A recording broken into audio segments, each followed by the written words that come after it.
Well, good evening, ladies and gentlemen, and welcome to the season 3 premiere of Roundabout Sports, presented by Interstate 70 Sports Media, where our passion is our profession.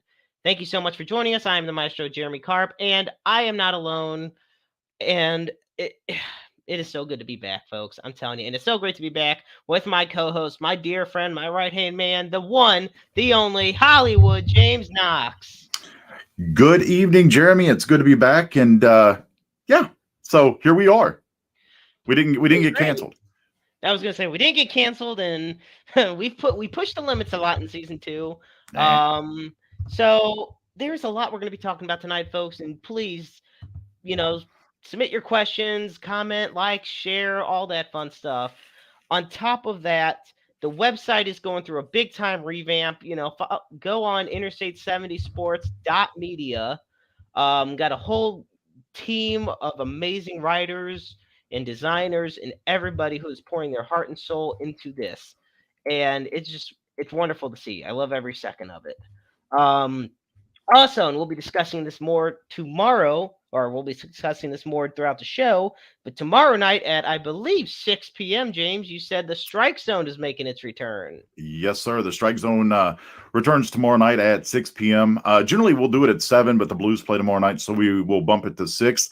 And our guest tomorrow night will be Jags history, Joshua Brooks, the biggest Jaguars fan that I know. He was in Jacksonville for the Jaguars-Titans game, so yeah, right. We'll be able to pick his brain a little bit, and we'll talk the NFL playoffs, and that'll be a good interview there. And then we'll break down the Blues and Flames Part 2 and kind of preview that as we lead up to game time tomorrow night. So one thing I want to kick us off about before we get into the whole NFL playoffs, because that's one of the hottest, if not the hottest topic. First thing I want to talk about, James, what the hell was that on Monday night? Like, seriously. Well, you call that a national championship? That was, I don't know. I mean, wow. It showed you, without a doubt, that I do not want to hear another conference in the United States ever complain or bitch about or anything that if there's more than one team in more than one SEC team in the Final Four. Jeremy, I mean, even Missouri gave Georgia a game earlier this year.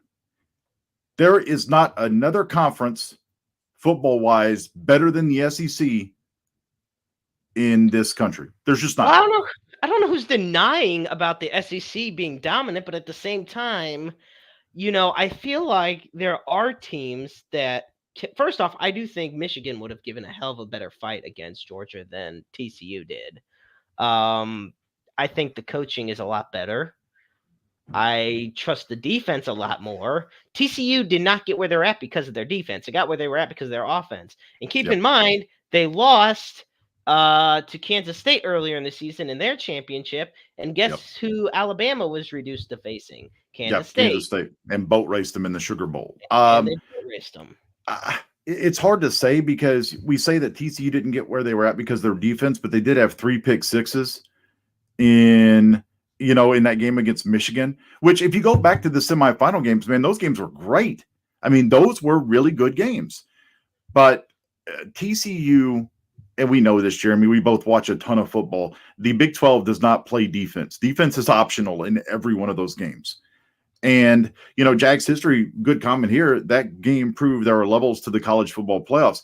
This is where if you expand, okay, if we expand, and what is it going to? 12 teams, I believe it is. Yeah, it's going to be 12 teams. If you expand, TCU is never getting to face Georgia. They're never going to get through that gauntlet to face number 1 Georgia in the championship game. Because sooner or later, they're going to come up against an SEC team, or even if TCU would have played Ohio State, they're getting most likely run out of the building. Ohio State, this is my thing. Ohio State had the misfortune of just having to rely on a kicker in college having to make a 50-plus yard field goal, which, the Atlanta Falcons wanted to troll. First off, the Atlanta Falcons have no right to troll anybody in regards to a football game. Everything speaks for themselves. But at the same, Kyle Shanahan's 2-8-3 offense. Yeah, Well, and I look at Ohio State, and once again, they gave Georgia hell, just like Michigan gave TCU hell. These were good semifinal matchups, very good semifinal matchups, but the payoff was just atrocious. It was the least watched national championship, and yeah, see, here you go. So Ohio State kicker was like when you missed the kick meter in Madden, and yeah, it really was. He was And here's definitely the Blair Walsh of oh NCAA kickers. that's horrible. That hurts. Too soon, man. No, Yeah. well, too soon for Vikings fans, man. They just made the playoffs. So, but then I take a look at this. You look at the teams, and we had talked about this before the show. And Guy, thank you so much for tuning in. The Blue Note Fan Report. Always be sure to check it out, folks. Amazing work Guy does. But anyway, we were talking about before the show, the coaches poll top 25, the final college football rankings of 2022. And, we all knew Georgia was going to be number one. Why wouldn't You're they really be? going to do this and get my blood pressure up again, aren't you? Yes and no. I Uh-huh. am and I'm not. Because I do agree with you to an extent. Do I think TCU deserves to be ranked at number 2 right now? No, of course not. They got steamrolled. Do I think Michigan should be 3? Yes. Do I think Ohio State should be 4? I think they and Alabama at number 5 are interchangeable. I don't think Okay. Alabama should be number 3. And I uh-oh.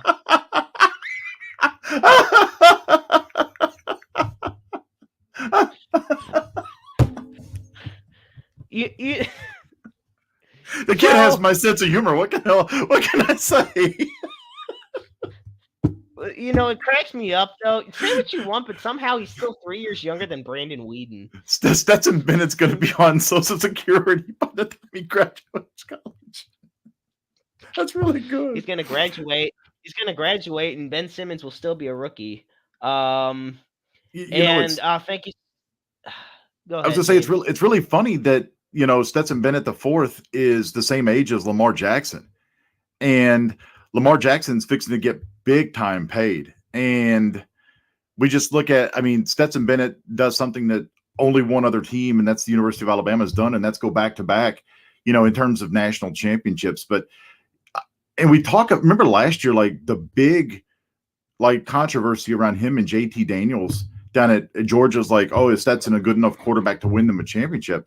And I sit there and I remember watching that game last year, and once Jamison Williams and those, the receivers for Alabama went down hurt, I was like, this game's over. And Stetson Bennett certainly proved last year that he was good enough to win a national championship. And I can't believe the game plan that Kirby Smart and that team orchestrated just to boat race TCU Monday night.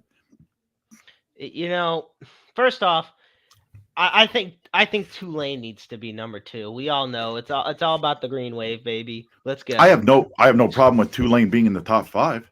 Yeah, I don't think they should be 2, but yes, top 5 would be great. I watched them play Memphis this year, and Memphis has been notorious for having just a high-powered offense with an okay defense. And Tulane, well, the Tigers drowned in that green wave. And it's one of those things where you look at it and go, damn, I cannot wait until we expand this, because we're going to see at that point in time, some of these teams that never got a chance because you were only taking the top 4 teams in the nation. Look, Lincoln Riley is going to have USC because Caleb Williams comes back again next year. And USC is going to be a team that's going to be most likely in the top 4 at the end of next year as well. Yeah, and Tulane was the high. So here's the biggest movers on the poll. So Tulane moved up 8, and USC moved down 5. Pittsburgh actually moved up 8 as well. They made it to number 22 after not being on the list at all. And then Fresno State also, the Bulldogs made it to number 24. The Fighting Derek Carrs. You know what? And look, exactly. And you know who else I like? Oh, and one of the amazing team members at Interstate 7. Yeah. Harvey, thank you so much for all the hard work you do. It is she puts together my blues graphics for me. I love it. She's the best. She seriously does such a phenomenal job, and it's great having her tune in every week. So thank you so much.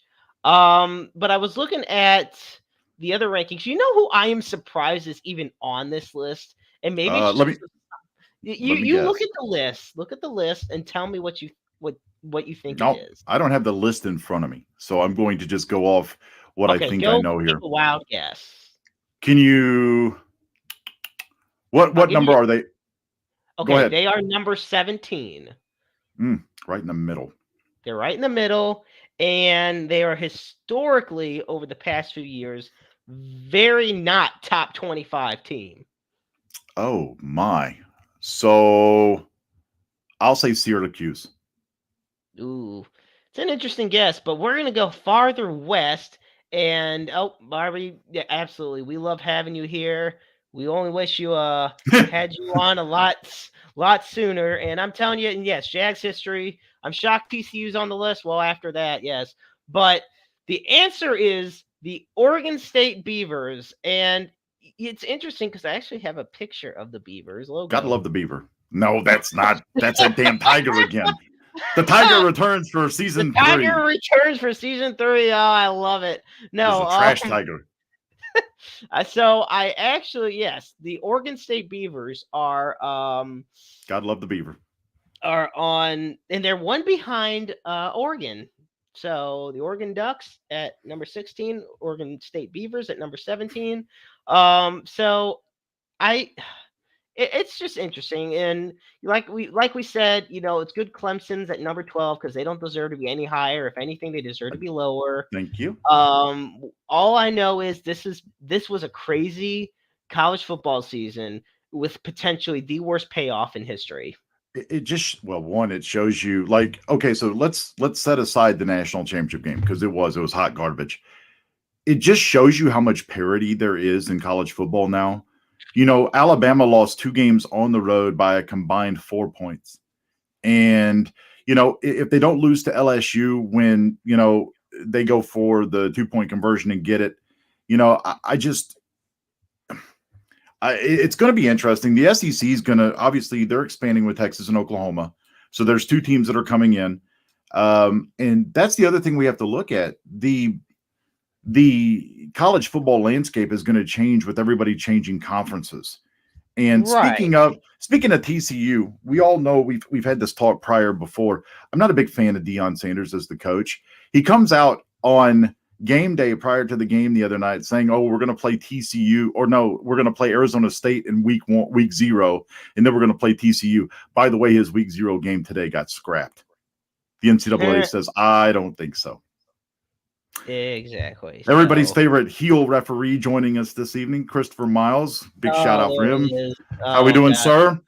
love good old Christopher Miles, and I'm telling you, folks, he's also has himself a new podcast starting this Sunday. Issues with Wrestling with Christopher Miles. Definitely be sure to check that out. It'll be on the same platforms here, StreamYard, as well as on our Facebook page of Interstate 70 Sports Media, as well as his Facebook page on our Twitter account. So I'm curious, yeah. Chris, if you're still watching, go ahead and comment or answer my question. Any new sweaters or jerseys lately? I'm just proud to know I found out that Christopher Miles does not have. I'm not a heel. Is not a heel. Well, I'm proud to know that he does not have a Cleveland Barons jersey. Wait a minute. What do we have? What's the new one? Yeah, what is the new one? Because of course I'm wearing the Rocket City Trash Pandas hoodie tonight, so and I'm wearing my I Believe blue. I'm curious. Oh my! Oh, so that would be is that the red one? The one that's all red, like the Bennington one I have? Or is this the 22-23? Would this be the yellow one that they're wearing now? We're going to keep definitely, and at STL City MLS. So okay, so he's got the yellow one. He's got the one I have then. So the City MLS jersey or kits, to be proper here, I want the Adidas actually released an STL City shoe. And I want the shoe. I just have a problem paying $200 for it. So, yeah, I have the red one as well. I've got the Winter Classic one with the patches. I've got the red, and then I've got the yellow. I'm kind of upset when I ordered my yellow one. I was hoping to get a Jordan Kyrou sweater, but they didn't have it. So, sorry, Jeremy. Me and Christopher just having a conversation here about sweaters.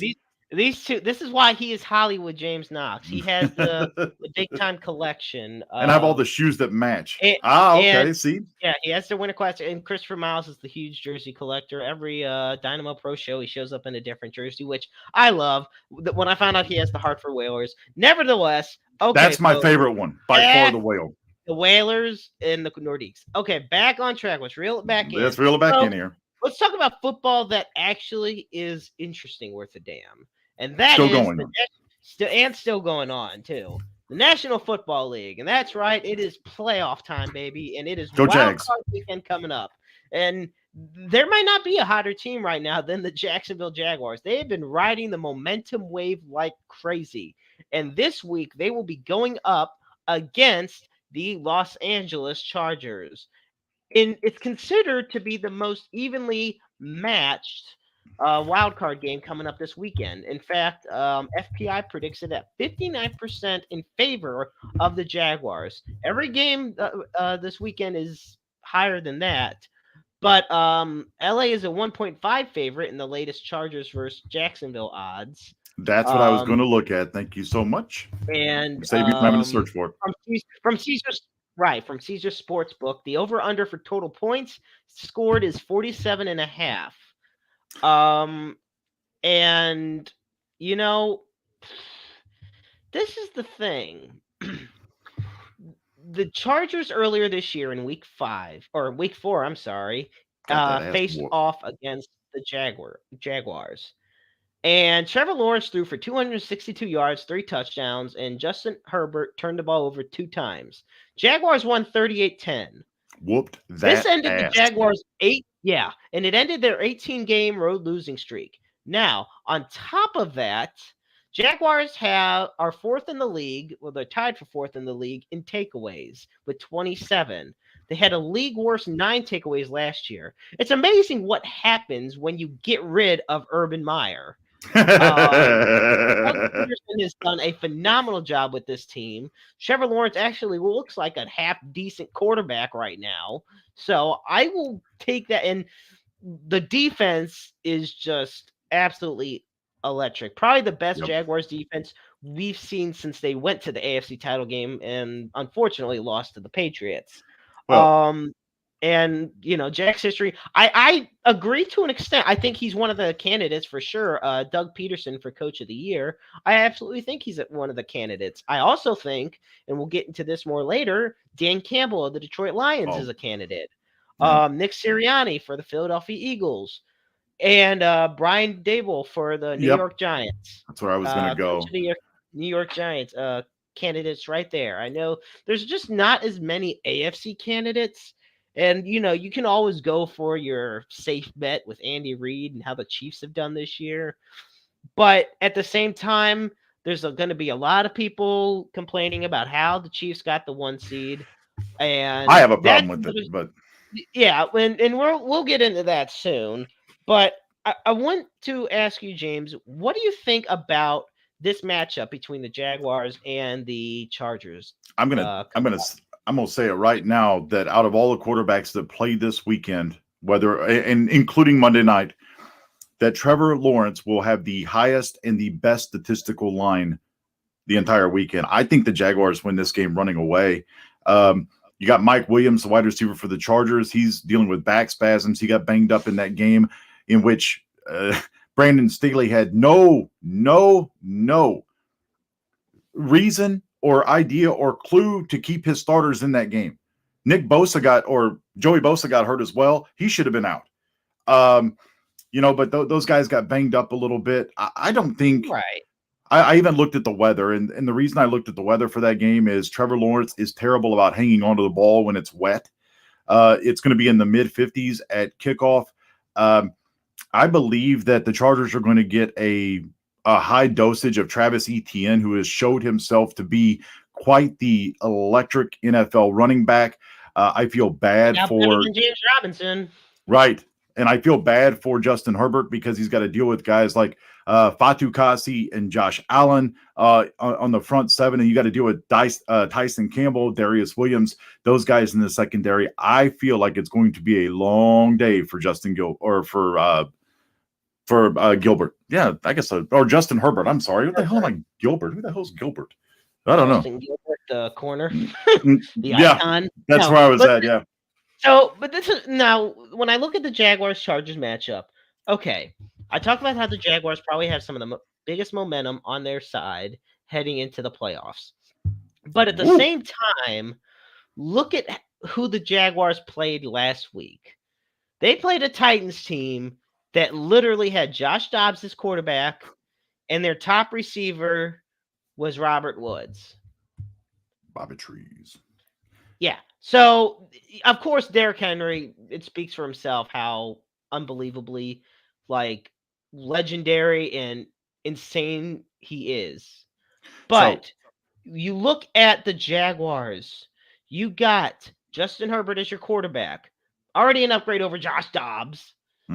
He's an upgrade over any quarterback on that roster. He's an upgrade over Tannehill. He's an upgrade over Malik Willis, who I don't think is going to pan out in the NFL. And he's an upgrade over Josh Dobbs, who I actually do like. Then you go running back.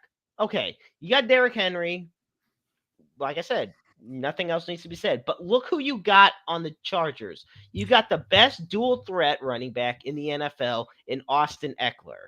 That is the big key for the Jaguars. Eliminate Austin Eckler from the equation, and then the rest is history. Because the receiving core. Okay, go ahead. I'll say I've got a statistic for you here. Last time Tyson Campbell was on Mike Williams, this was week 4.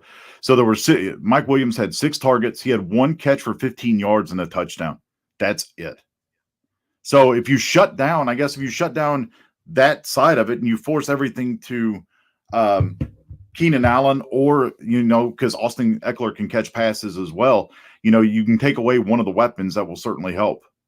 Well, you take away Mike Williams and you force it more to Keenan Allen. Keenan Allen is not the same receiver he once was. No, he is not an elite receiver anymore. He is very expendable at this point almost. He's more so there for the veteran presence for a young guy like Justin Herbert to learn from. And, I take a look at the matchups. Like I said, it's going to be the main battle is going to be the Jaguars defense versus the Chargers offense. Because honestly, I don't see the Chargers defense doing much of anything. I don't see. I do think it'll be an interesting way to see the Jaguars offense and how they continue to roll. Because Trevor Lawrence is first off, he finally has weapons. He's got Evan Ingram. He's got Christian Kirk. Yep. He's got Travis Etienne. Marvin Jones Jr. Marvin Jones. He's like all these guys. In a weird way, it's almost like a ragtag group of guys, but they come together and they mesh so well. Oh, wait till he has Calvin Ridley next year. Well, and exactly. And on top of that, I think 3 players on the team have over 50 receptions on the year, and they're all career highs. Yep, you spread the balls which over. Is unheard of. So I think it's a toss-up. My prediction is that the Jaguars will win. Barely. I do think so you think we got a close game then? We got a close game though. I think Jaguars will win, but it'll be a close game. I think they'll cover the spread. Because both defenses, and weather is a big factor in all this too, but home field advantage, I'm telling you, Jacksonville is a hell of a place to play. They're really good, yeah. They are a rowdy crowd, and it's fun to see. So I got the Jaguars winning in a close one against the Chargers.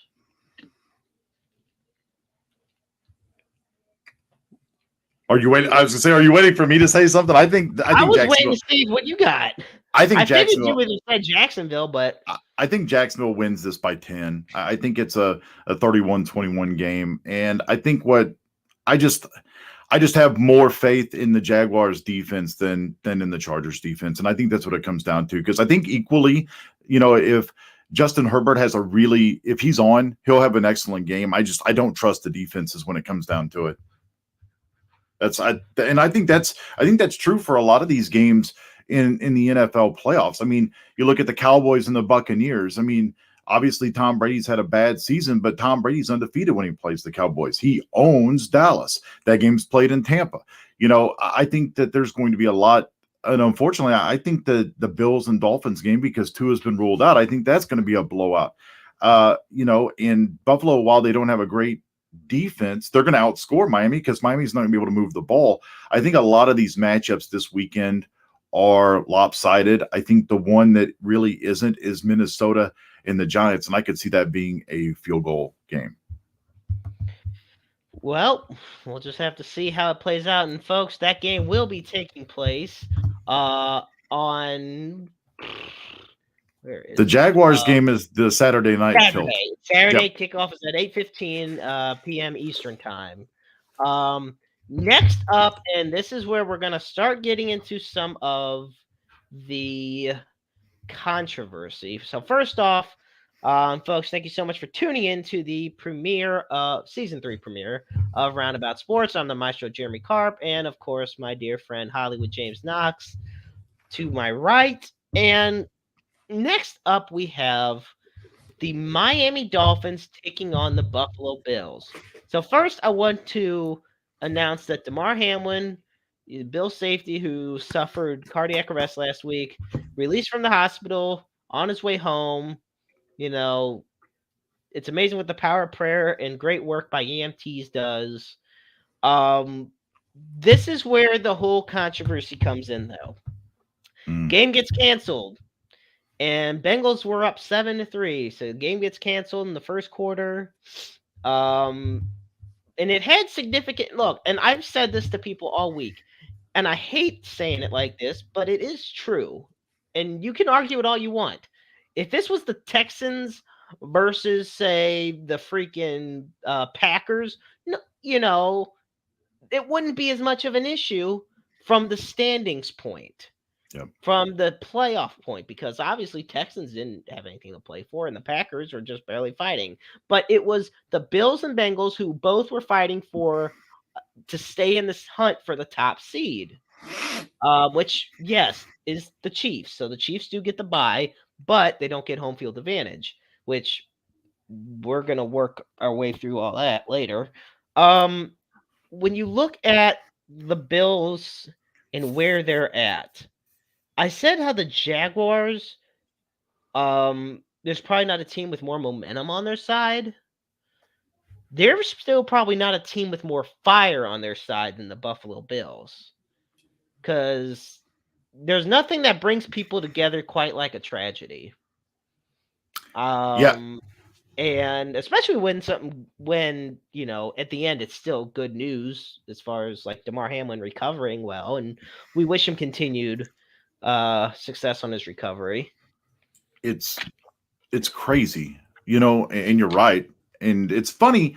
I'm going to go way, way, way, way, way back to season 2 in one of our episodes. And we kind of ended the episode talking about, making sure that, you tell each, it was the Mike Leach episode when we were talking about, how quickly life can change and tell everybody you love them. And then we see something like this and, he's able to, Damar's able to FaceTime with his teammates and stuff before the game against the Patriots. And we see what Naheem Hines does, takes the opening kickoff back. You couldn't have written it any more Hollywoodish, if you will.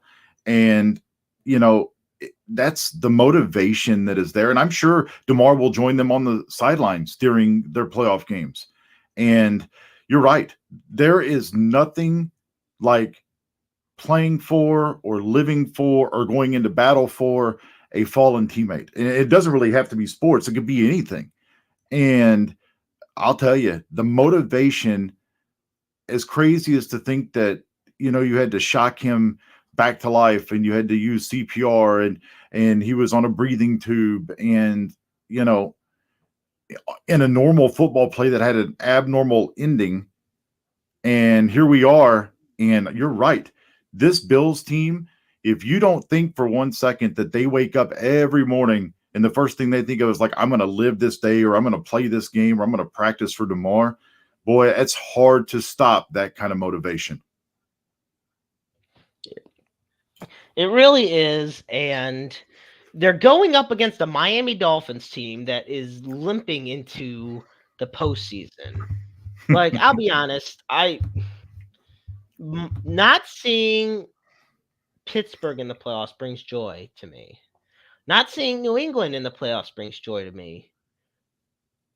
Seeing Miami in there, I'm indifferent on, but at the same time, I feel bad because they're literally starting rookie Skylar Thompson because Teddy Bridgewater's still out. Tua's still out. Tua, honestly, I've said this before, he needs to retire. And for nothing else for his health, the Miami Dolphins have completely mishandled him this Yeah, season. they They sure have. botched up on multiple. This is not just a one-time thing either. On multiple occasions this year, they botched up Tua and his potential recovery from an injury. It's in this case a concussion, and they've already been in enough trouble when it comes to the business side of things over the past couple years.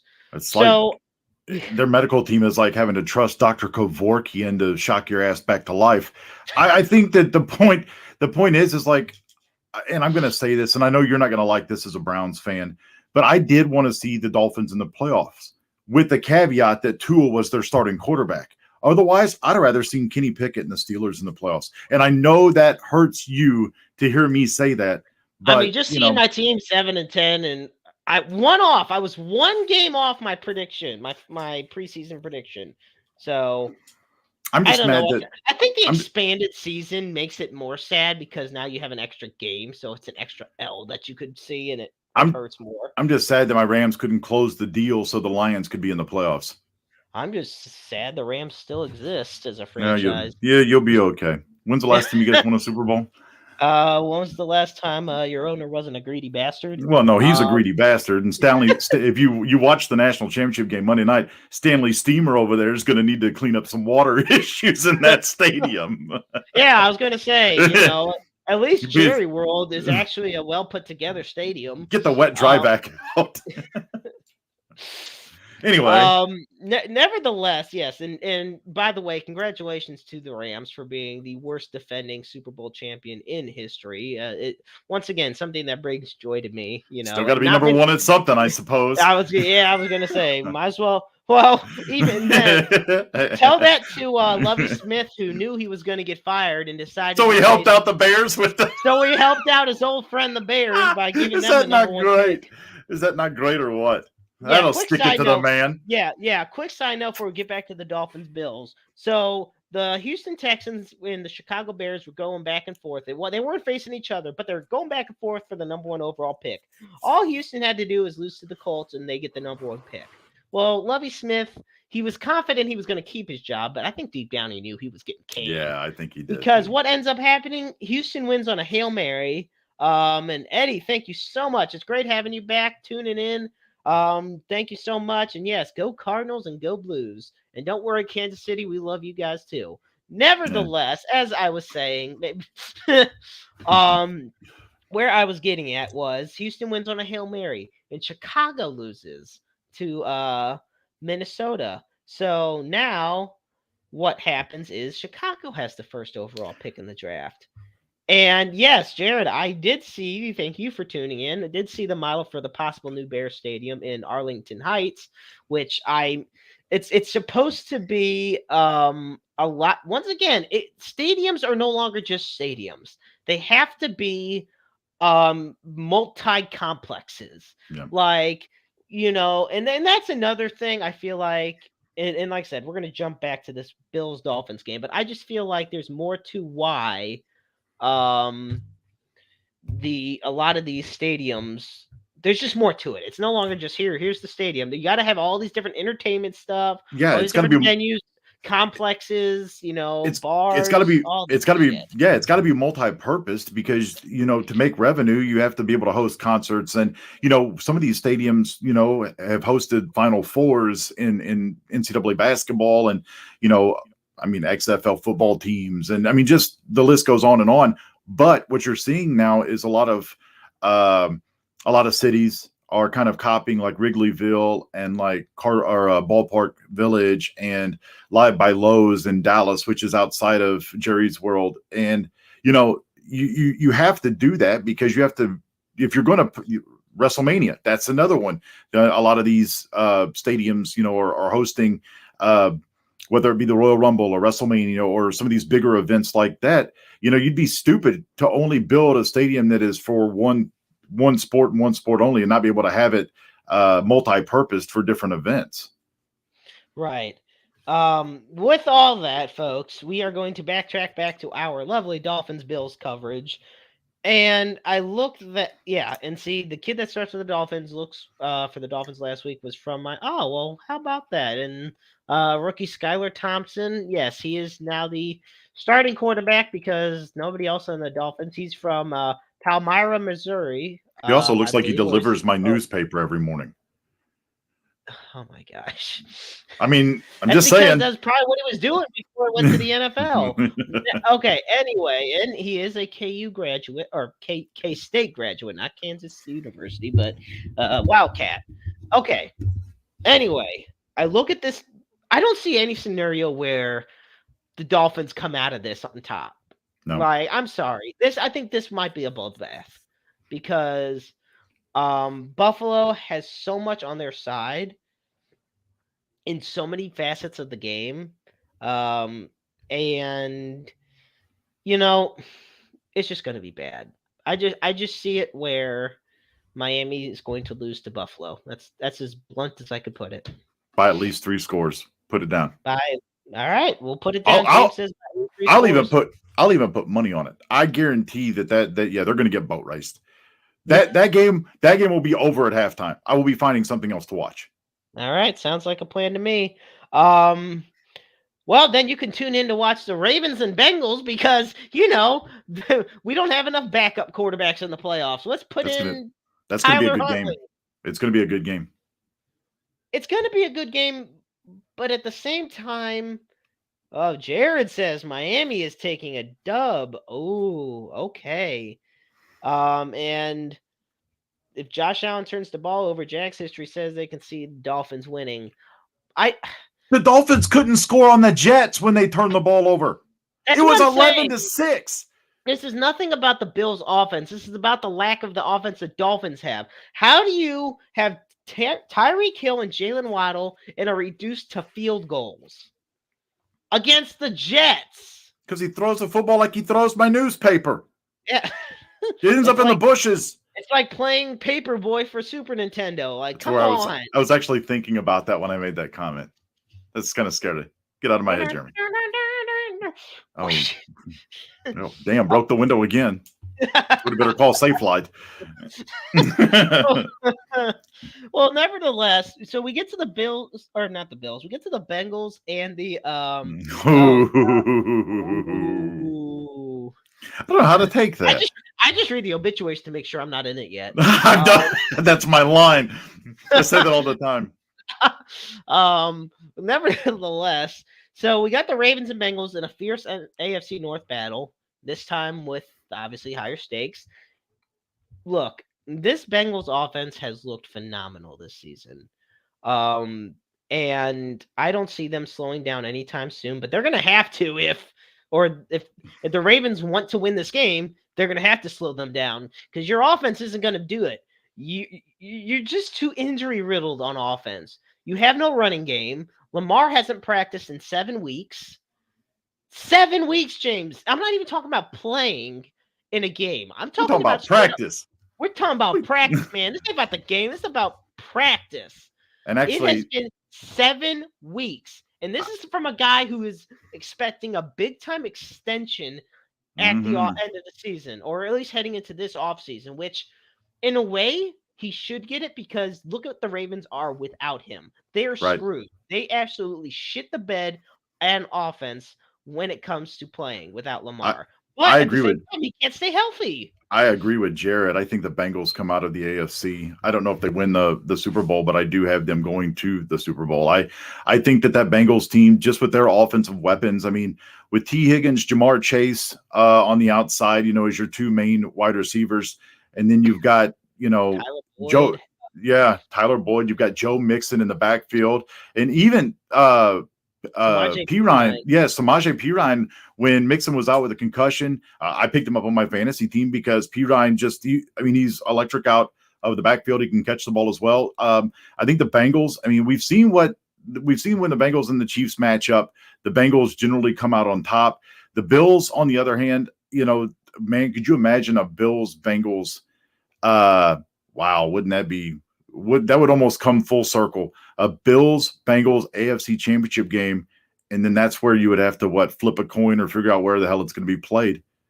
And we'll get into that when and if we have to get there. Yeah, but that's a whole nother thing. If the Bills and Bengals play in the AFC Championship game, how many of those players, the first thing that's going to come through their head or go through their head when they see who they're matched up again is going to be the Damar Hamlin thing?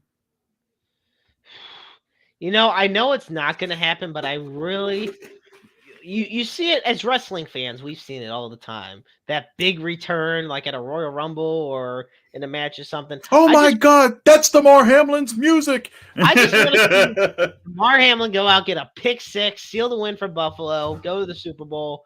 I would just unbelievable, freak out. That would be amazing. I'm just glad, and this is off the beaten path. I'm just glad that the Bills and the NFLPA came together and they're going to pay him his complete salary. I think that is so cool that the NFL and the Bills are doing this. And Jared thinks the Bengals are one of the teams that are quickly overlooked until they have the spotlight, in my opinion. Well, and it's true because they were the surprise team last year when they got to the Super Bowl against the Rams, and everybody looked at that team last year and said, okay, the Bengals are still 1-2 years away from being that top tier team. But I dig what Joe Burrow said when they asked about what his window is. Well, my window is as long as I'm playing. And he's right. And I respect that, but I hated him at LSU, but God, I love him now. I know why you hated him at LSU. That's a given. He beat Tua's ass, all right. All right. Well, yeah, but that ain't hard. Anyway, no. Okay, this is my honest thing when it comes to the whole thing with the Bengals. I think Joe Burrow is extremely talented. I think the offense is extremely talented. I think they got an underrated defense. With Trey very much so. Hubbard. I think the offensive line is still a major issue for the team. But I also think they're a product of just the division, too. You had a Pittsburgh team that was rebuilding. You had a Cleveland team that was without their main quarterback that they invested in for the 11 weeks of the season, who also, with Jacoby Brissett at the helm, beat the Bengals 32-13. And then you got the Ravens, who have not done anything on offense all season long. Now, once again, do I think the Bengals are a phenomenal team? Yes. Do I think that they are? Do I think they're going to win the whole thing? No. Do I think they're going to go to the Super Bowl? No. Come on, tell me it's going to be the Kansas City Chiefs. So you can make the other side of the state happy. No, I think it's going to be the Buffalo Bills. I honestly think it's the Buffalo Bills' year to go to the Super Bowl. And quite honestly, and we'll get into the NFC in just a minute, but I'm thinking it's the Bills on this one, and because just what have they done lately that has shown that they're going to be slowing down? They haven't. That's the thing. Well, the problem is we didn't get to see how the Bills-Bengals game was going to play out because, the Bills, they were down 7-3 when that happened. And Cincinnati was driving with the ball. Let's say that the Damar Hamlin injury doesn't happen, and Cincinnati goes down and scores. They're up 14-3. I know that Josh Allen and the Buffalo Bills could have come back in that game, but my problem is, and look, if the Bills get Micah Hyde back on the back end of their defense, it changes their entire defense. Otherwise, I think that they would have to outscore Cincinnati because I don't think their defense can stop Joe Burrow. And that's a fair enough play in this. But at the same time, to me, you know what? You know how we always say the path to the Super Bowl goes through Arrowhead? Yeah. The only reason we can't say that now is because we don't know where the hell the AFC title game is going to be played. That's true. But I still think the Chiefs and the Bills are the top teams in the AFC, and any other team is an uphill battle. But once again, Bengals-Ravens, going to be a hell of a matchup as well. And with that, we will switch to the NFC for Wild Card Weekend. The no football conference. That conference is terrible. Yeah, you know what? We're going to talk about. I'm going to tell you this right now. If you Or put the perhaps NFC stands for no fucking clue, because I don't know if any of them know how to play the game anymore. Oh, see, I got them choked up. put the Bengals in the NFC, they're going to the Super Bowl. Just like that. Just put them in. Because I'm telling you right now, yeah, they have no exactly. The NFC was atrocious this year, except for a couple teams. Couple Right. teams kind of showed their stuff. And that obviously is the Eagles. When Jalen Hurts plays, Fly, Eagles, fly. fly Eagles fly. The Giants, who were a scrappy team from start to finish, and I loved it. I've been eating my words all season long about the fact that I predicted them to go 3-14 at the beginning of the year, and here they are in the playoffs for the first time in 6 years. Playoffs. Talking playoffs. So good for the Giants. You also got the Vikings, who, it's that time of year where we all doubt Kirk Cousins and what he can do. But God forbid they play a playoff game in prime time. right. Well, God forbid the Packers play a weekly game on on national television. Kirk Cousins, known better yet to other teams as the Noon Nightmare. Oh my God. Okay. Well, yeah, pretty much. So here we go. And our first matchup we're going to go through, the Eagles do have the number 1 seed. So they just like the Chiefs do in the AFC. So both of them get a bye. With that, though, we're going to go to our first matchup, which is here we go. Seattle Seahawks. Oh God. Here's Jared's comment. The NFC is the people that fail art class in high school. Damn, that hurts. All right. The NFC playoff picture. We have the San Francisco 49ers facing off against the Seattle Seahawks, who got in by the skin of their teeth, but man, do I love Geno Smith. I love it. I love Geno Smith and how he's performed this year. If it was, excuse me, I feel that he should be in contention for comeback player of the year just because he hasn't done shit the past few years, and he's a Pro Bowler this year. Like, he's up there with some of the top tier quarterbacks and performances this season. And this is a guy who's been labeled as a bust throughout his entire career. That said, the team he's going up against is no joke. They're actually pretty good, if you know what I'm getting at. Led by Mr. Irrelevant Brock Purdy and the amazing defense the 49ers have with Nick Bosa at the helm. The 49ers just dismantled the NFC West, which isn't saying much. And I'm not just talking about the Rams. The Arizona Cardinals were complete trash this year. Oh, God. And then, of course, in Jack's history here saying, I think it's hilarious the Seahawks have a top 5 pick in the draft or in the playoffs. Yeah, it's funny how smart front office moves make. That's what happens when you send Russell Wilson to Denver and he can cook in the kitchen because he's sitting home in not in the playoffs. So, yeah, Seattle did a great move. All it took was to unload a bunch of money and get a bunch of picks and just get a couple players in return and look at the fortunes. Denver went from being a Super Bowl contender to a good team pretender. So Niners beat the Seahawks by 2 scores. You got the Niners beating the Seahawks by 2 scores. I see that. I can go for that. I think Seattle keeps it close until the very end when then things start getting out of hand. I just think, like I said, they snuck their way in the playoffs. They've played gritty football, but at the same time, the only reason they're in this moment is because the Lions beat the Packers. Yep. Yeah, but I just think with the Niners, with their weapons back, with Deebo Samuel healthy and McCaffrey in the backfield and Brock Purdy playing the way he is, and then you add in Brandon Ayuk and George Kittle, I just don't see them being able to score with the 49ers, and I think the Niners defense just swallows up Geno Smith. Yeah, I can see that happening. I do have the Niners winning as well, maybe by 2 scores, a little less, but I don't expect it to be a super nail-biting game. What I do expect is our lovely matchup between America's team, the Dallas Cowboys, and the Tampa Bay Buccaneers. And first off, Jared says as well that the 49ers are going to take a dub on this game. But yes, we're going to flip to Monday night before we finish off with the Vikings game. But let's go to the Cowboys and Bucks on Monday night. All right, this I'm telling you right now, James. You want to talk about a bad division? The NFC South. What the hell kind of division was that? Man, I don't know. It kind of reminds me when the Seahawks won the NFC West with a losing record, of course, and that led to when it was the beast mode game.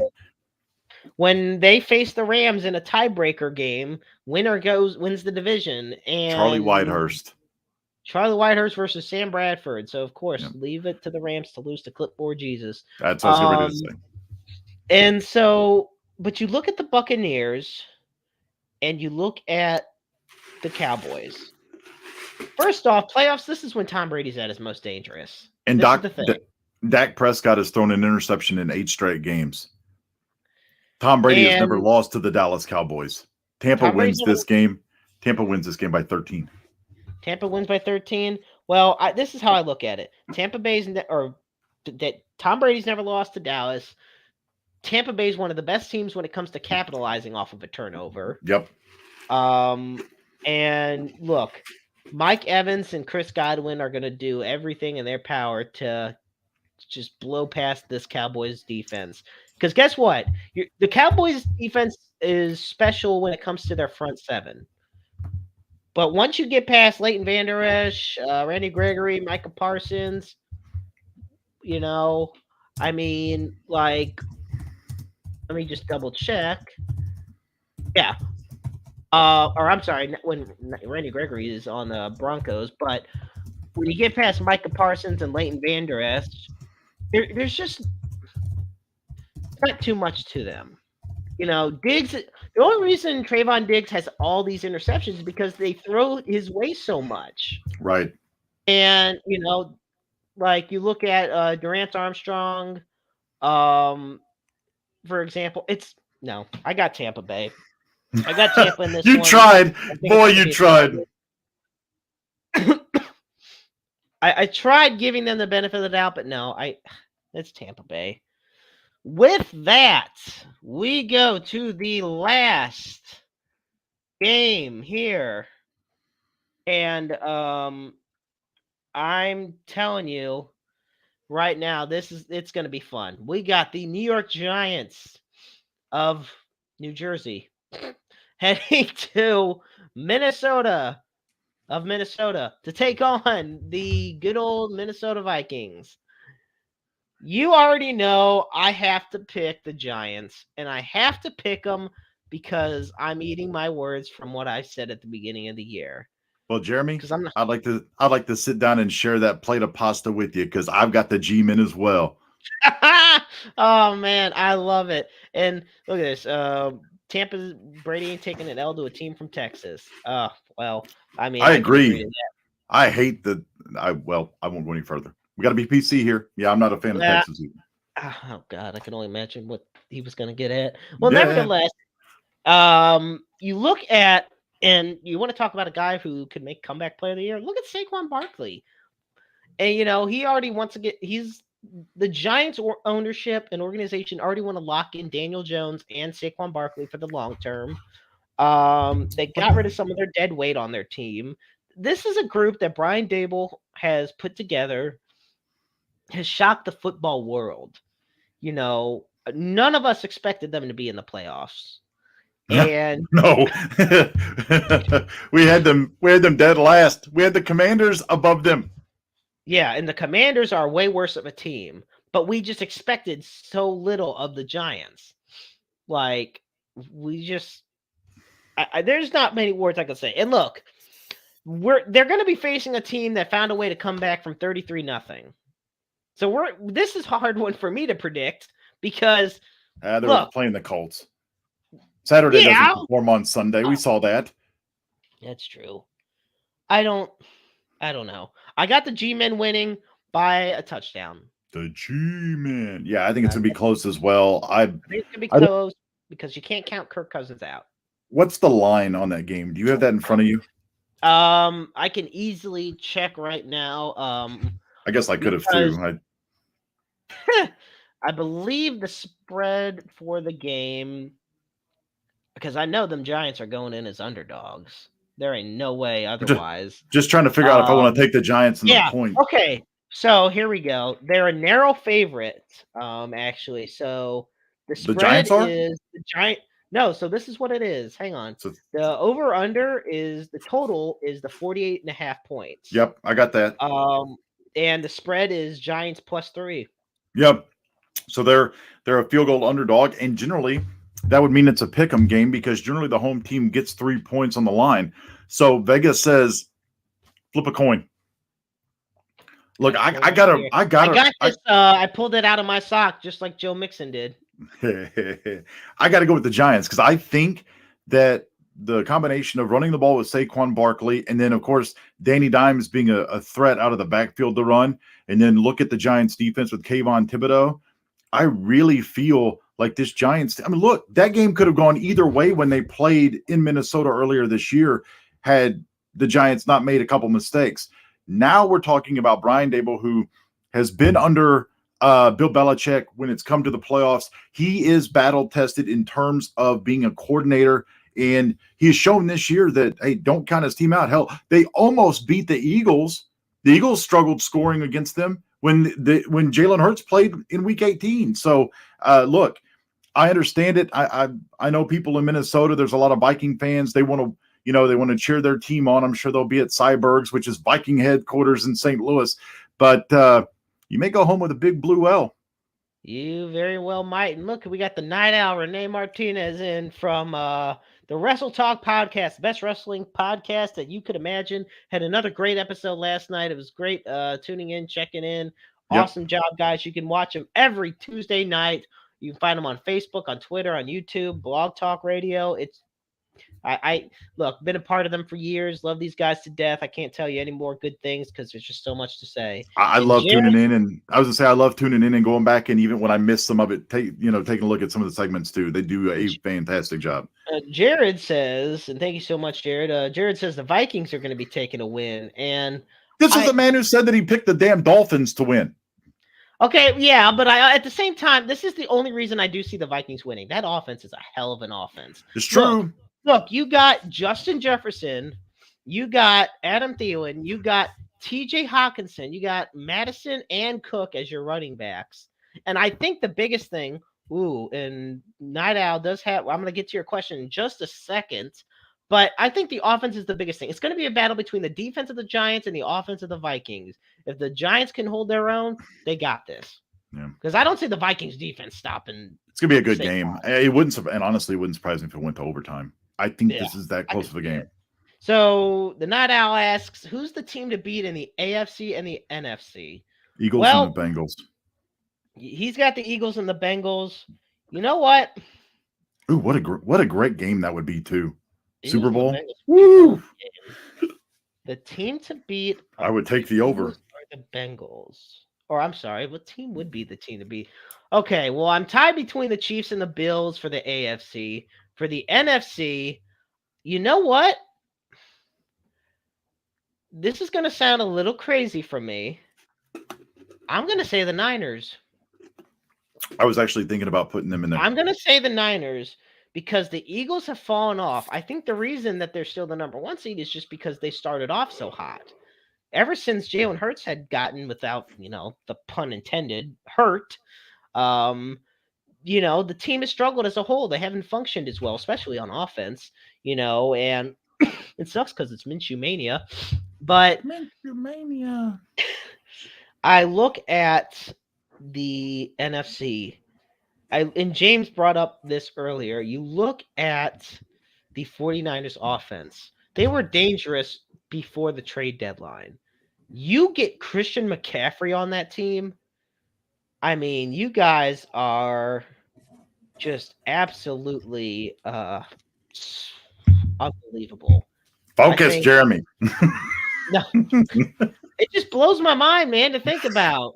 Like, you got Deebo Samuel, who doesn't have to do as much running, now. Yep. at least as far as being a running back's concerned. You got Brandon Ayuk, you got George Kittle, who's still a top 5 tight end. And then you got Christian McCaffrey. Brock Purdy has been hot. This defense of the 49ers has been, red hot. Yeah, they're good. So overall, I'm going to say the Niners are the team to beat in the NFC. And it is a complete coin flip toss up between the Bills and Chiefs in the AFC. Because look, the Chiefs offense has been for the past 7 years and will be for probably the next 12 the premier offense in the National Football League. But I think go ahead. I'm sorry. No, you're good. What were you going to say? I was going to say, I think going forward, though, like when it comes to like Super Bowl predictions and stuff like that, I think we really, one, for viewership purposes, because I'm not going to give you all of my magician secrets now. I want to wait till after this week to obviously break it down. Because, I mean, what happens? I mean, you could have upsets this weekend, not that the Bills are going to lose to the Dolphins, but, what happens if you're looking at, the other side of the coin, no pun intended, and you've got an upset like maybe the Bengals lose to the Ravens, or, in the NFC, you've got it where, I mean, obviously, I think Tampa can beat Dallas. I don't think that's any, I don't think that would be an upset. But what if the Giants beat the Vikings? And I mean, it could just flip everything. I think this is going to be a good week of football. And then I think we really start to narrow it down looking after that. I agree. And obviously, we're going to be keeping such close tabs on this, both on the website and on Roundabout Sports. And right. The Night Owl's got himself another question. Over under on the Cowboys winning one playoff game this year. Under. I don't see it. It's the defense. I got a better chance of throwing a touchdown to Mike Evans Saturday than the Cowboys do winning a game against the Buccaneers. And you know what? I'm going to make another bold prediction. Because I've been so great on my predictions this year. I predict this will be the last game for either Zeke Elliott or Tony Pollard in a Cowboys uniform. I got one better for you. I think this will be the last game. This will be, and I'm going to say it, and I'll say it right now. Judging by what Jerry Jones said about when they lost to Washington on Sunday, I believe this is the last game you see Mike McCarthy coach as a Cowboys head coach. I was wondering about that too. Do you see? Okay, so that brings up my question I wanted to ask you. Do you see any coach? I guess we already got your answer as far as Mike McCarthy. But for all the teams in Wild Card Weekend, say any of these teams take an L. Do you see any of them getting fired? Brandon Staley with the Chargers.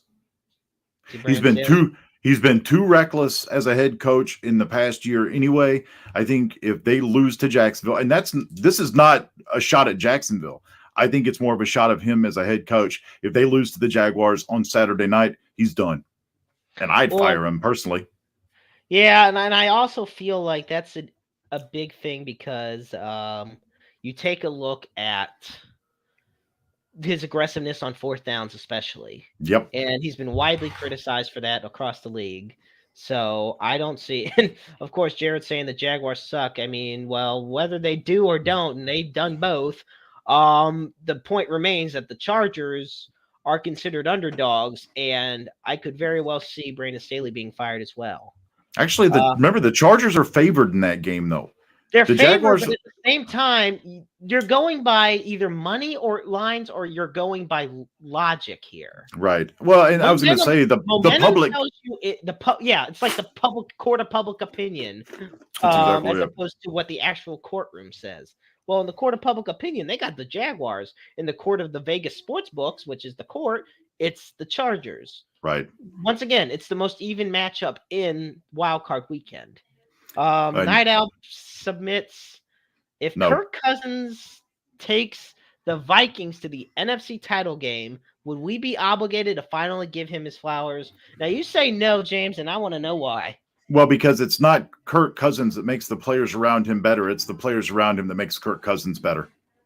He is a system quarterback. Look, if you take away Justin Jefferson, you take away Adam Thielen, you take away TJ Hawkinson, and then Cook and Madison in the backfield and give them normal players, like guys that are, that are not of those caliber.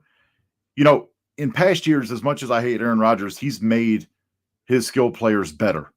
Kirk Cousins doesn't do that. It's the players around him that make him better. And look, Kirk Cousins, if he gets past, see what the Vikings are, the 3 seed? So Yes. they're playing the 6 seed Giants. If they win, that means that if the 2 seed in the NFC wins, which would be the Niners, that means you're going to have the Vikings having to go to San Francisco to take on the 49ers. We're not going to have to worry about giving Kirk Cousins any flowers because he's not going to get to the NFC title game. Aaron Wallace has submitted a question as well. And first off, I do want to say, look, Kirk Cousins is a very talented quarterback, and he's never gotten the respect that he deserves. That said, we saw what Case Keenum did with the Vikings, and that was without Justin Jefferson and TJ Hawkinson. And, that just speaks for itself. But, and Renee brings up, he has 6 comeback wins this year, 30 touchdowns, over 4,000 plus yards or 4,500 plus yards. I think that is an indicator of how much he's had to come back. Look at how many close games the Vikings emerge victorious in. They are winning these games by literally the skin of their teeth here. Yep. Which can be good and it can be bad. Obviously, it doesn't make you look like a credible threat if you're not blowing teams out of the water. Or winning comfortably. You don't even have to blow them away.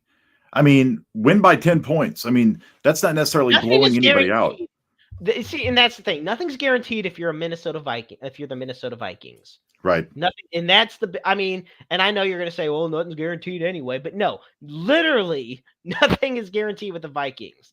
Like, the Vikings could find a way to make an overtime to the last 5 seconds against the Texans. Yep. They'll find a way, and they'll still win, but they'll just find a way to make it happen. Yeah.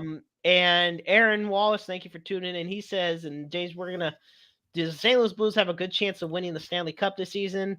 No, and I'll talk more about the Blues tomorrow night on the Strike Zone at 6 p.m. Central. I'll just say this much, short answer wise, no, they don't.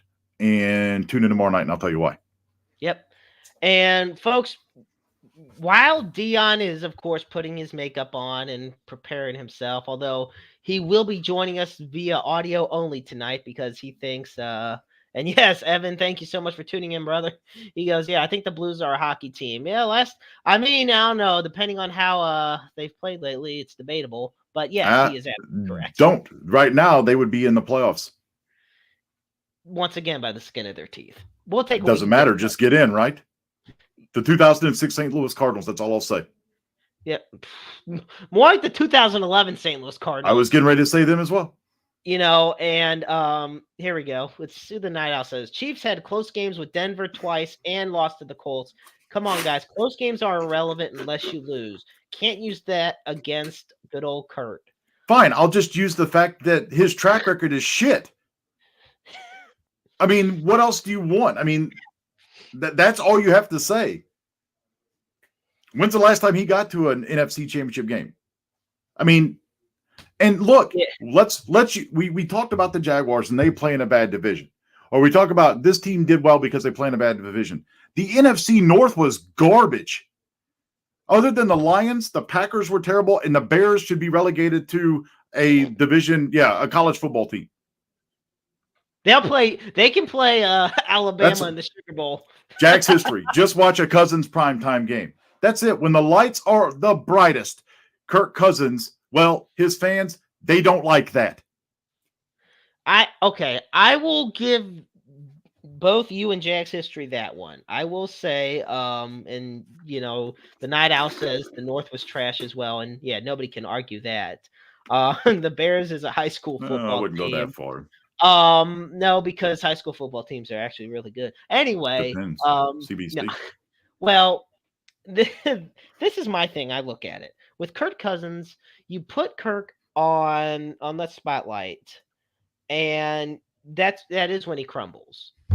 And I think it's because it's the same old song and dance with him. That is the thing. It's the same old here. He's going to play great all season, but then when the playoffs come around, he's not going to do well. that it's the same old song. It's the Vikings in general. It's not even Cousins. It's just the whole damn franchise. Yep. Like, when is the last time they had a competent run in the postseason? They were a Blair Walsh missed field goal that knocked them out of a college stadium. They had a miracle play against the Saints, Yep. and then The they catch by went. Thielen. Yep, and then or Diggs. Yeah. I'm sorry. Oh yeah, I And forgot you forget he was a Viking at one point. right. Well, then you go, but what happens the next week? You go to Philly and you get your asses kicked. Yeah. And they go to the Super Bowl and they beat New England. You think the Yep. Vikings that year were going to beat New England? No. I mean, the Vikings are not meant for prime time. And that's just the best way to put it. Oh God, the 2009. Yeah, I mean, that's true too, Evan. And then you got the Dante Culpepper days, and those were fun because you had a much more dynamic offense. Favre throwing it away against the Saints. There's another, perfect example right there. Like they don't even have to. They just had to run the ball and then kick a long field goal. That's all they had to do. But Yep. no, Favre decided. And by the way, Brett Favre is still a jerk for stealing millions of dollars from poor people in Mississippi. I just had to, remind everybody who's tuning in at home, because that is my obligation. I feel like it's necessary to remind you all. So screw him. Nevertheless, I think the theme of this year is maybe it isn't so much Kirk Cousins. Maybe it's just the Vikings Yeah. as a whole, and Yeah. that they're not meant for prime time. And maybe that's why they're not playing the Giants on Monday night, and we're just going to play the Cowboys and Buccaneers. But on the bright side, I'm excited for a Super Wild Card weekend. I think it's going to be great. And I know, James, look, it's playoff football. It doesn't get much better. Right. Both And our this teams is are at home, so we're going to have to enjoy it one way or another. well, and I think, just because like I would love you look at the transformation rather that Jacksonville has done in 1 year, going from worst to first, and they're the first team to have back-to-back first round, first overall draft picks, make the playoffs. And I know that there are a lot of, you got Chiefs fans out there and guys that want to see, the blue bloods of the NFL, like the Chiefs, the Bills, the Bengals, those kind of teams really excel. And it's just, for me, I love the underdog story, and I'm kind of hoping the Jaguars beat the Chargers, and then you go from there. I don't think that they can beat Kansas City in Kansas City, but hey, like you just said, it's the NFL, it's the playoffs, and all you got to do is get in. Anything can happen at that point. So it's interesting you bring that up, and yes, it is true. Arrowhead is just a completely different environment in and of Right. itself. Which is another reason Kansas City fans are rightfully so pissed off about that. They're probably not playing that game. And yeah, the Night Owl, I guarantee he's rooting for the Jaguars in the game against the Chargers. Here's my question for you, James. You just said something that caught my attention. You said that you love going for the underdog story. Mm-hmm. So why is it in college football? I mean, what is your thoughts on how it translates there? Because obviously you got one conference where it's historically been dominating over the past few years. But Right. meanwhile, every time another underdog team tries to face them, it all of a sudden becomes a crime. Well, I don't know if it's so much a crime. I just think that when these teams are put on the same field as like an SEC, or you could even argue a high-powered Big Ten team, who knows how Ohio State or how TCU would have fared against Ohio State? Probably not much better, because Ohio State showed against Georgia that they could at least hang with them. I don't think it's necessarily a crime. I just, unfortunately, with the NFL, we have parity. We see that, up and down, injuries, any given Sunday, there can be an upset. You don't have that on Saturdays. And go back to something that was said, like Renee made the comment that, close games are irrelevant unless you lose. But you look at a team like TCU. They had to hurry their kicker onto the field to beat Baylor last second with a kick there. They lose to Kansas State in what was a close game that went to overtime. And TCU had a few other near-death experiences in the Big 12. And you look at that and then how it translates against a team like Georgia in the SEC. Georgia, Alabama, Tennessee, those top three teams all destroy TCU. But, it's not necessarily the idea of it. It just doesn't translate like it does in the NFL. The talent in the NFL is better. These guys are, well, they're grown men, and there's just more parity there.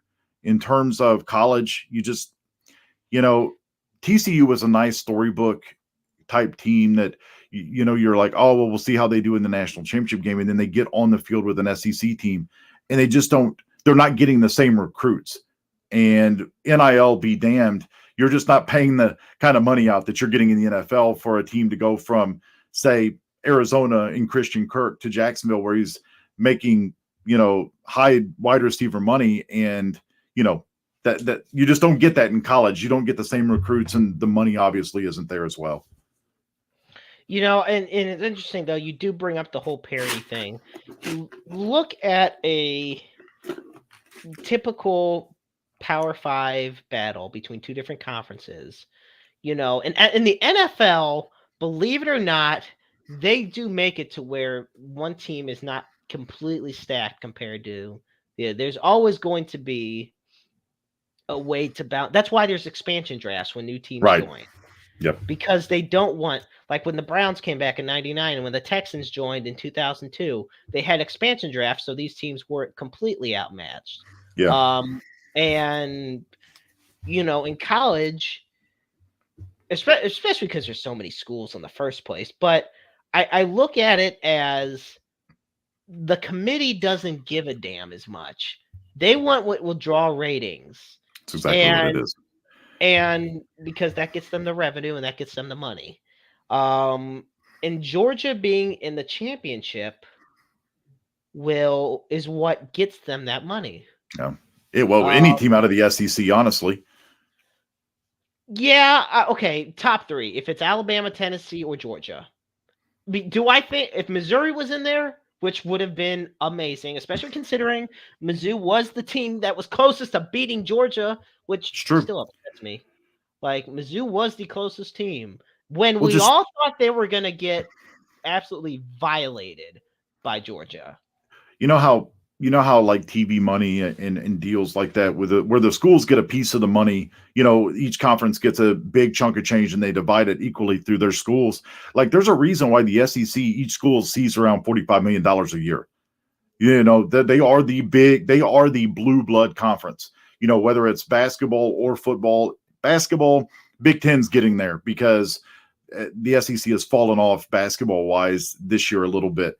But there's a reason why the Southeastern Conference is the one that draws the money. I mean, they've got the TV deal with ESPN because they're exclusive with ESPN now. The CBS stuff's done. So you're right. The committee sees that. And the thing is like, you wanted the parity this year, and TCU, quote unquote, earned their way in. There's no doubting that. There's no denying that.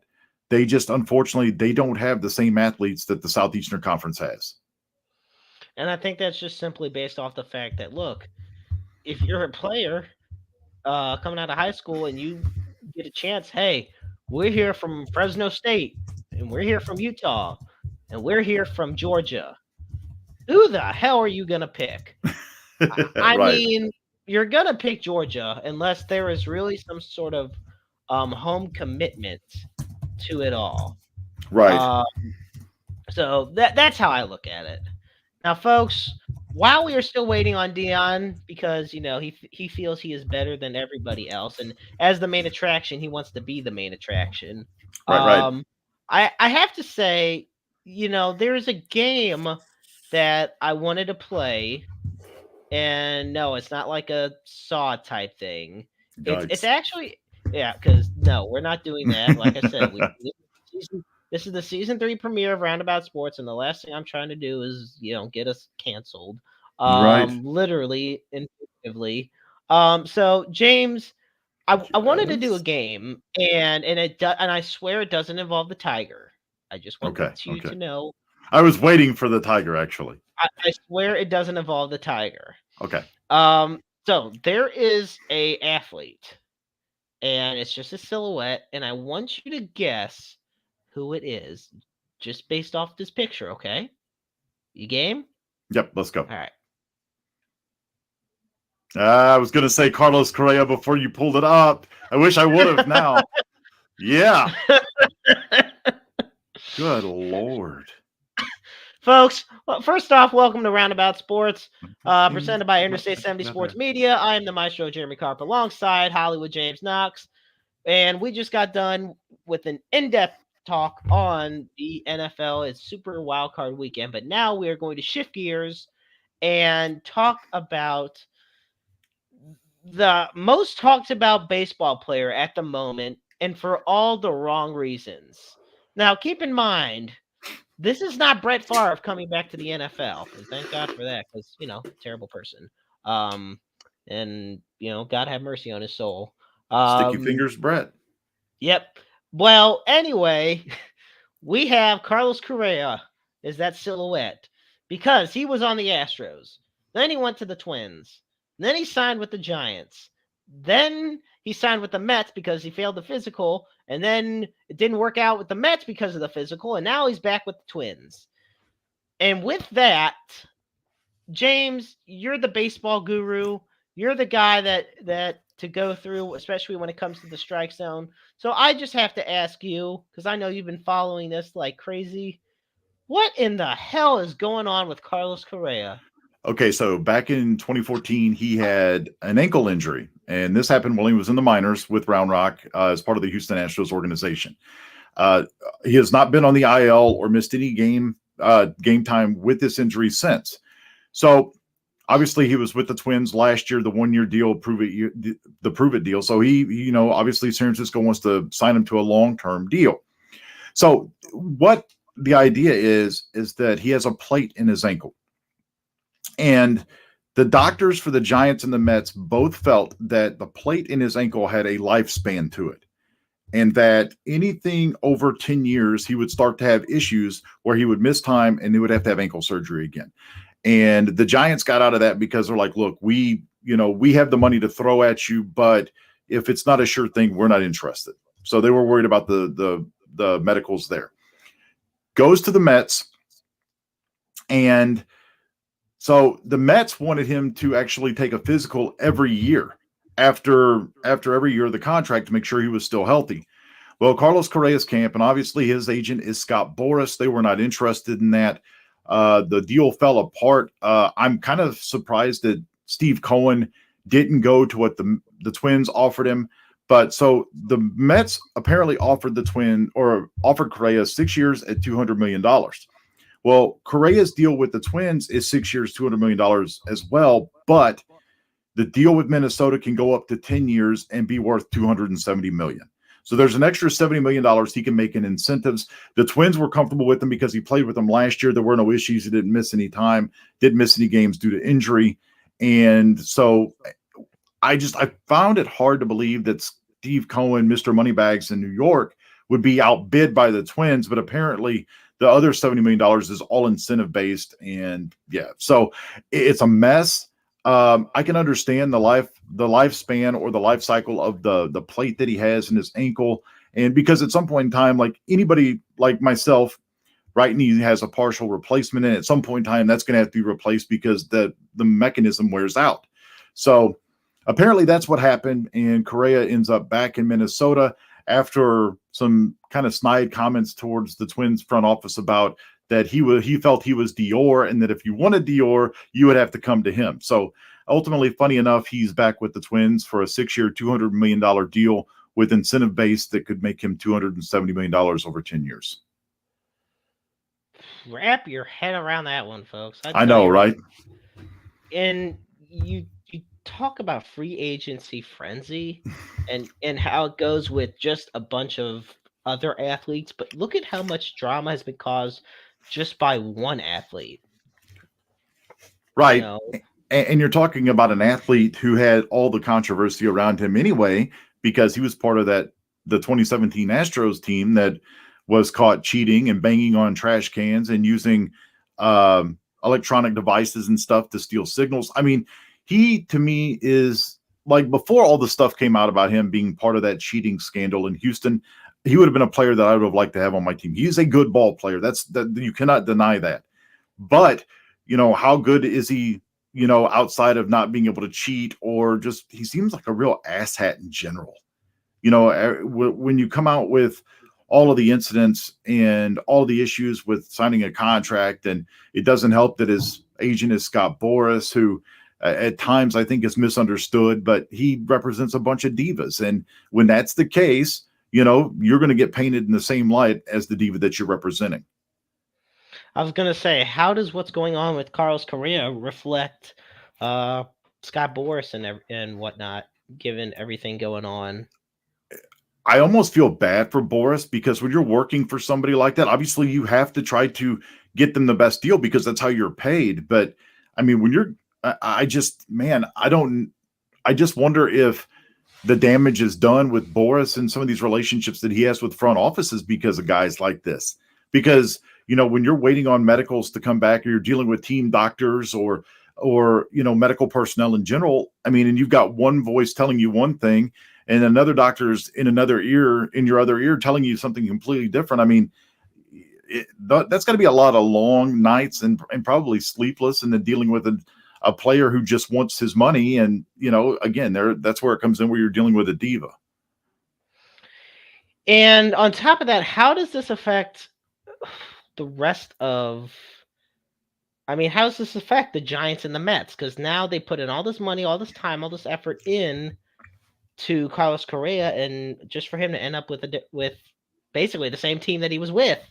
Right. You've got, and I don't think it affects the Mets as much as it affects the Giants, because the Giants don't have that showcase all-star player that you come to that attraction that you come to the park to see. The Mets still have guys like Francisco Lindor and Justin Verlander and Max Scherzer, and they're built, Pete Alonso, they're built with a pretty solid team. And I don't think it hurts them near as bad, because, hey, look, they're still going to be a pretty good team because they've built this team, whether it's just throwing a lot of money at it or whatnot. It really hurts the Giants because they had put all of their eggs in one basket to try to sign Carlos Correa, and then to have it fall through. And yeah, you can go out and sign a guy like Mitch Haniger, and they did, but Mitch Haniger's not Carlos Correa, and he's not going to put or help put butts in the seats. Where the Giants finally, they thought they were going to have Aaron Judge, and that fell through. And then they thought they were going to have Carlos Correa, and that fell through. The Giants front office can be sit there scratching their heads going, what the hell do we have to do to get a high profile player in our uniform? So I think it hurts the Giants tremendously more than it does the Mets, because the Mets are already going to contend in the NL East. The Giants were banking on that to help them contend in the NL West. But my issue with this is, okay, the Giants don't have that star player. That is true. They don't have the star player like other teams, like the Cardinals, the Mets, the Dodgers, the Yankees, the typicals. Right. But they're also the ones that had the concerns about the physical. Right.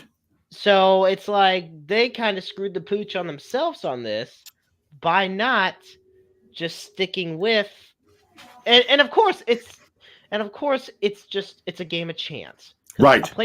The plate in the ankle is not just something that's to be overlooked. It is a Right. serious matter. But at the same time, you lose out on Carlos Correa because you saw something and you took a chance on. Well, I'll give you another example, and this is kind of another way to look at it too. So, musical performers, Elton John is one.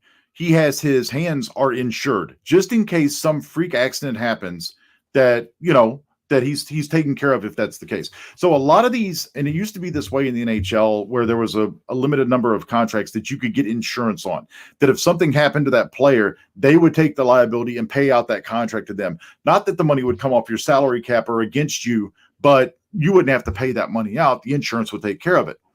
So in Major League Baseball, there is, and I don't know if there's a limit on how many contracts, but that could also fall into it with the medicals. That if an insurance company looks at this and goes, well, this is one of the contracts that you want us to insure, but if there are predating medical conditions, we're not going to touch that because we don't want to have to pay it out if something happens, because he's at a higher risk of something happening.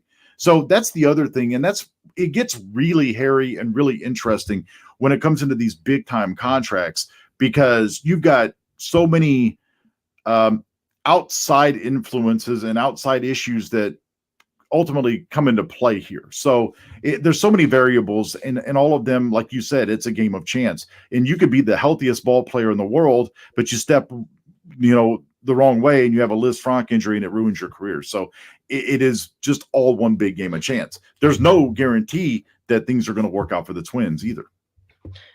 Speaking of a game of chance, and I'm actually going to step away while I let you take care of this because the main attraction feels like he is on top of the world, and I'm telling you, I'm going to have a bone to pick with him.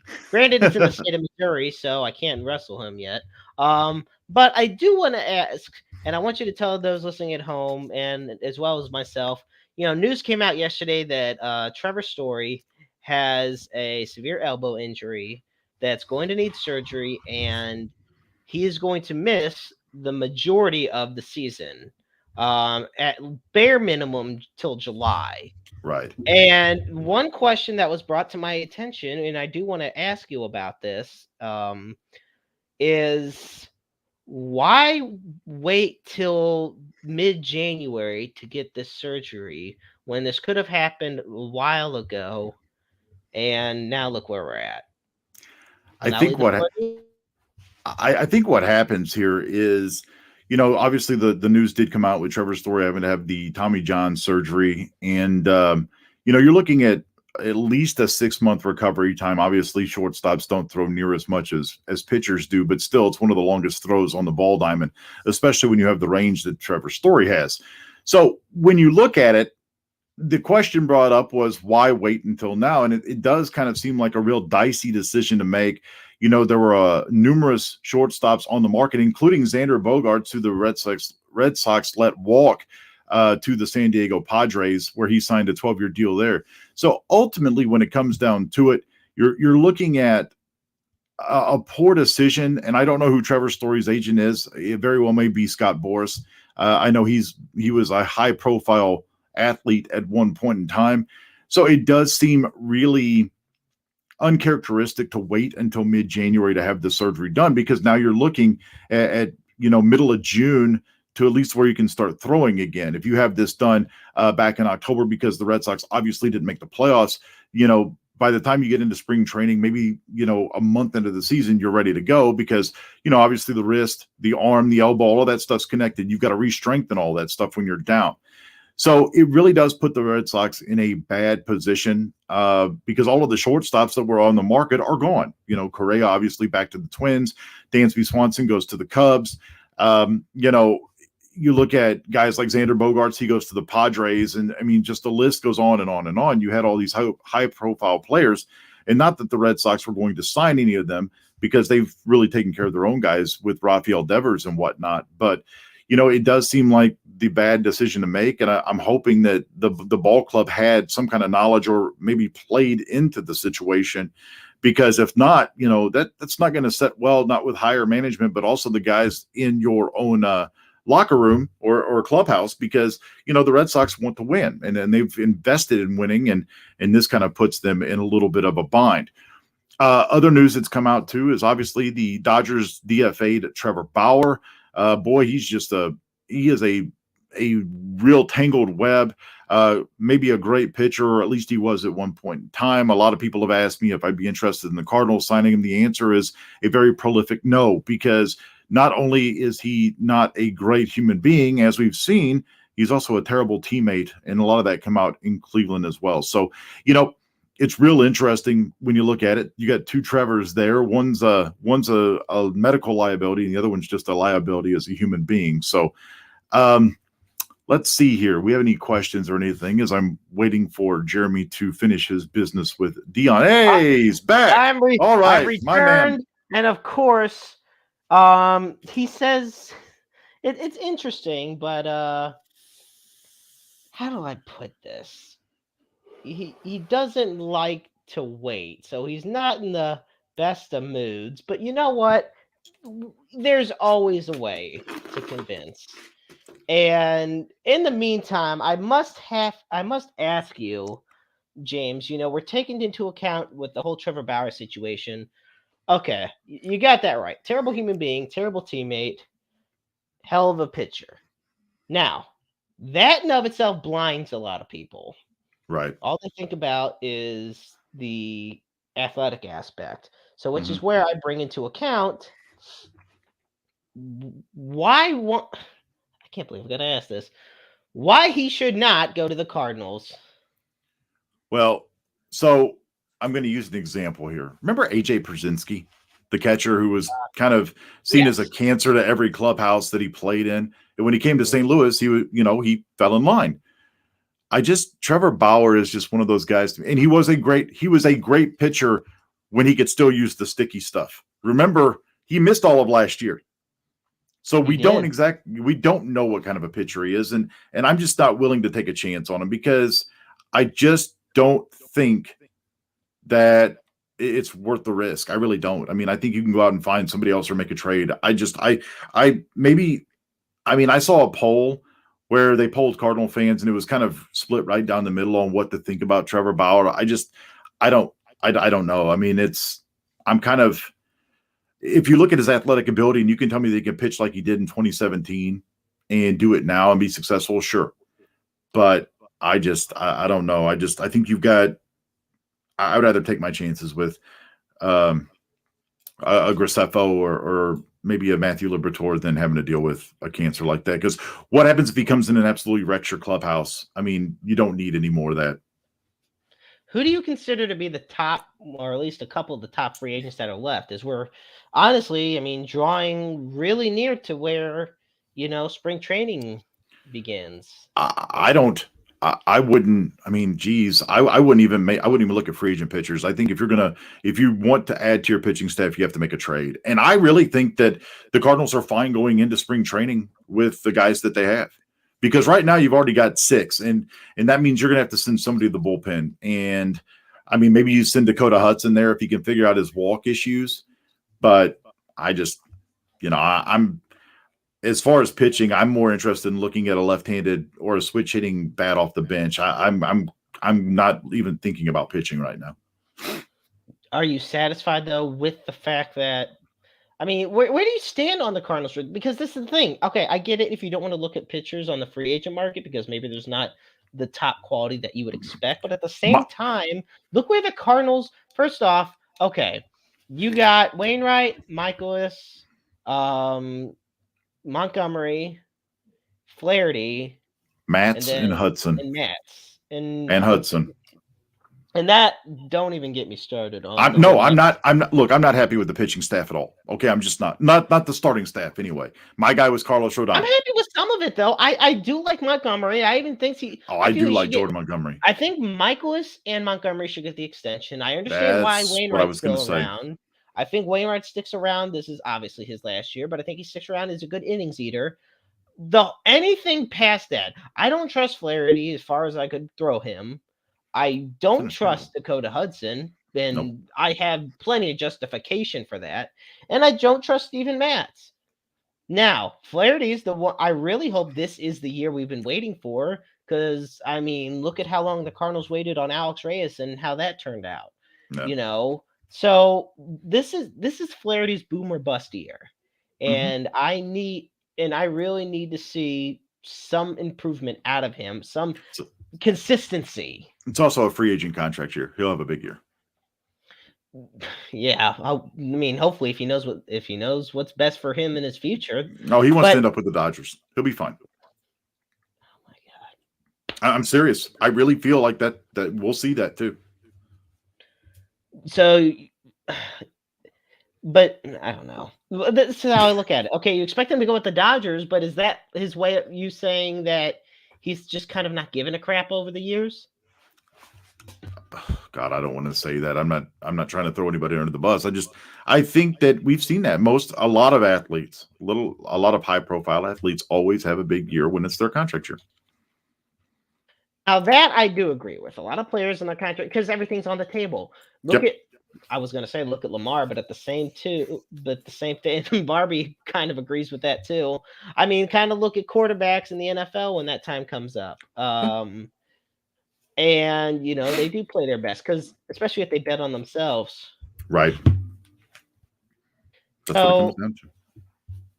Okay, so you say you're not happy with the starting staff for the most part. Okay, I get that. Where do you stand on the bullpen? The bullpen I'm very happy with. I think guys like Helsley and Gio, and if, you can get Genesis Cabrera back in that fold, I'm very, very secure with the back half of that bullpen.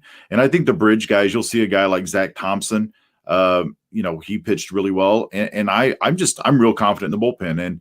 And ultimately, I think one of those guys is going to end up in the bullpen. It probably will be Dakota Hudson, and he'll be your swing guy, which I'm fine with that too, because remember, the pitch clock this year will speed him up. And when he was sped up and had a tempo he was pitching at, he pitched really well. So, yeah. Oh, I could only imagine. And, and of course, Helsley's going to have another great season, I feel like, in the books. I think they finally got – I hope they got who they've been waiting for because, Right. look, ever since – even, honestly, since Trevor Rosenthal, it's just not gone the way the Cardinals – and Barbie said it perfectly here. The key to Flaherty is him staying healthy for a year. I mean, that's pretty much the whole gist of it. But that's the whole thing with Matt. That's the whole thing with Hudson. But Flaherty was pitching real well before he got hurt on May 31st against the Dodgers. He was pitching really well. That was his tryout against the Dodgers. Yeah. That was him showing what he could do. We've got about a month until pitchers and catchers report, so we'll have a lot of time to cover the Cardinals, and they still may make another move. Who knows? I noticed that Corey Dickerson ended up signing with the Nationals, and it's opens up another spot on the roster. That's the way I look at it. I knew the Cardinals weren't going to try to keep him. I knew they were. They're focusing. We talk about the youth of the Cardinals, and you, James, have brought up so much about Jordan Walker and how they are intending on really investing. On him and using him big time. I don't know. Where do you think now with an extra spot? Where do you think the outfield stands? Well, obviously, I think to start the season, unless Jordan Walker just tears the cover off the ball in spring training, you're looking at O'Neill in left, Carlson in center, and then Lars Nootbaar in right. And I think if Jordan Walker, and I expect Jordan Walker to be up with the big club, I think any combination of those three out of those four, it's going to be who's hitting. It's not going to be contract. It's not going to be money. It's not going to be you've earned your time because of your seniority here. No, I'm going to play the three outfielders that are hitting and putting the ball in play and are performing the best. And maybe that's how it needs to be. A full-fledged, realistic tryout. If you play and you play well, it's your spot. Right. And, we've talked about this before.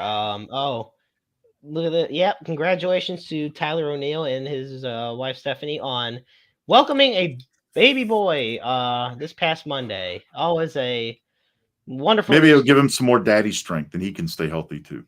You know what? Because apparently to make babies, you got to have pretty strong hamstrings. I'm just saying. Pulling lip sealed, pulling the lever. I'm just saying. I'm not saying you're wrong. I'm just saying something. I was going to say something else, but I'm not going to because it's all in the hips. Then it's all in something, all right, and then it goes somewhere else. But that's beside the point. That's just maple syrup, baby, maple syrup. Maple syrup. There you go. Look, see, that's how babies are born. Look, exactly. You tune in to Roundabout Sports for the sake of the birds and the bees. That's exactly what it's all about here. And Barbie knows. Barbie's like, oh no. James, I wanted to ask you about this as well. So the strikes out. First off, I want to give credit to, and I'm going to pull us for a second.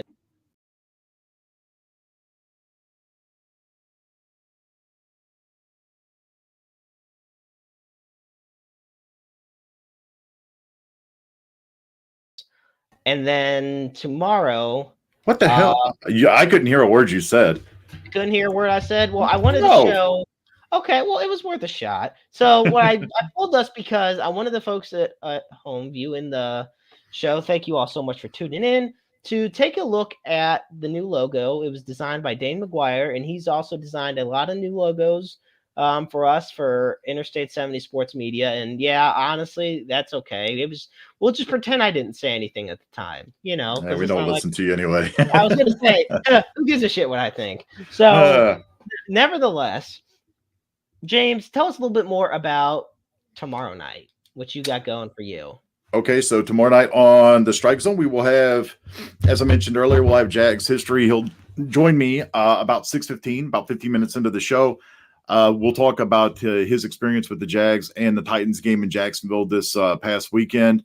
We'll also take a look and break down part two of the Blues and Flames as they play tomorrow night at Enterprise Center in their second game of that little two-game set. And we'll take a look at some what's trending. I'm sure there will be more baseball news, probably some more about this Carlos Correa situation that has come out over the last week.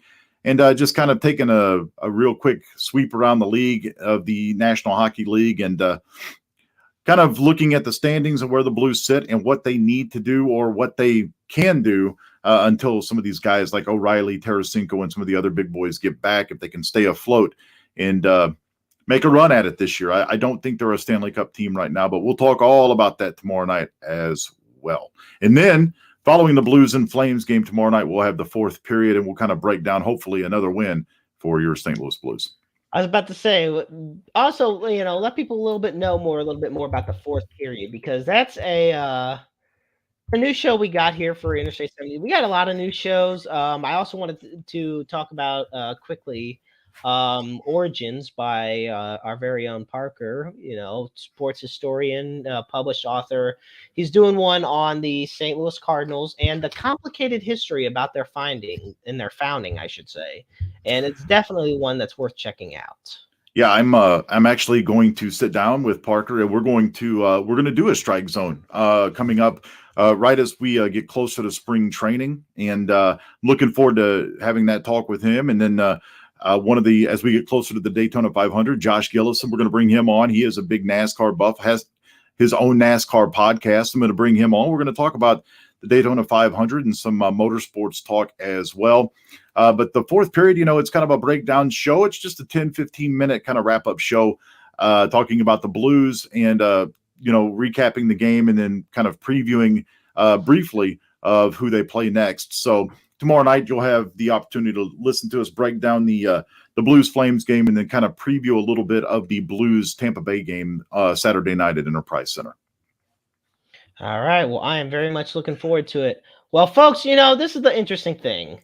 We apologize for the fact that Dion is not on the show this evening.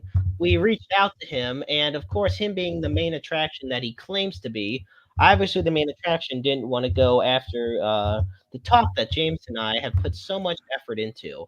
And that's okay, because we thank you all for tuning in and listening to us. And we just, if anything, saved you the trouble from having to listen to him. But I thought I was a diva. I thought Hollywood was a diva. Damn. Yeah. See, this is the thing. So this is what's going to happen.